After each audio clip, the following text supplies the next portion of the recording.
आपल्या डोळ्यासमोर जे कृष्णचरित्र आहे तिथून आरंभ करीत क्रमाने मागे जात जात इतिहासापर्यंत आपल्याला मागे जावं लागेल.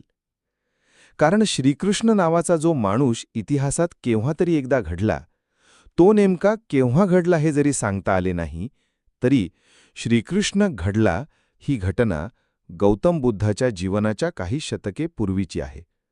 या दोन बाबी आपण नीट लक्षात घ्या. पहिली गोष्ट, श्रीकृष्ण चरित्र हे केवळ काव्य नसून श्रीकृष्ण चरित्राला इतिहासाचा आधार आहे. गौतम बुद्धाने आपल्या डोळ्यांसमोर दिसणारी जी राज्य निवडली आहेत, त्यापैकी बहुसंख्याक राज्य कौरव पांडवांच्या लढाईत जे लोक सामील झाले होते त्यांच्या वंशजांची आहेत. ज्या वंशजांची राज्य गौतम बुद्धाच्या काळापर्यंत शिल्लक आहेत, त्यांचे पूर्वज एका लढाईमध्ये गुंतले होते.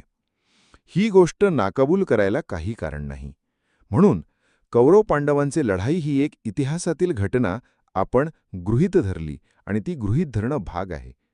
तरी या लढाईच्या प्रमुख नेत्यांपैकी कृष्ण एक आहे. तो इतिहासाचा भाग म्हणून आपल्याला मांडणं भाग आहे. आणि कृष्णाचे वंशज पुढे चालून दीर्घकाळ आपल्याला दिसत आहेत. त्यांची राज्य आहेत. त्या वंशजांचे वेगवेगळे फाटे आहेत. यादवांचे राज्य अल्लाउद्दीन खिल्जीने बुडविले आहे. तिथपर्यंत यादव वंशाच्या परंपरा पसरलेल्या असल्यामुळे कृष्णाचं चरित्र बुद्धाच्या पूर्वी केव्हा तरी घडलेले आहे.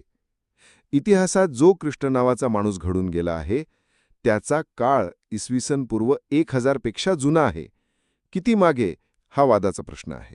परंतु आपल्या डोळ्यासमोर जे काही कृष्णचरित्र आहे ते इसवी पूर्व 1000ला जे घडले ते चरित्र नाही, तर इसवी पूर्व 1000ला जे चरित्र घडले त्यावर वेगवेगळ्या कारणाने वेगवेगळी पुटे चढत चढत आपल्या संस्कृतीने जे चरित्र स्वीकारले ते चरित्र आपल्या डोळ्यासमोर आहे.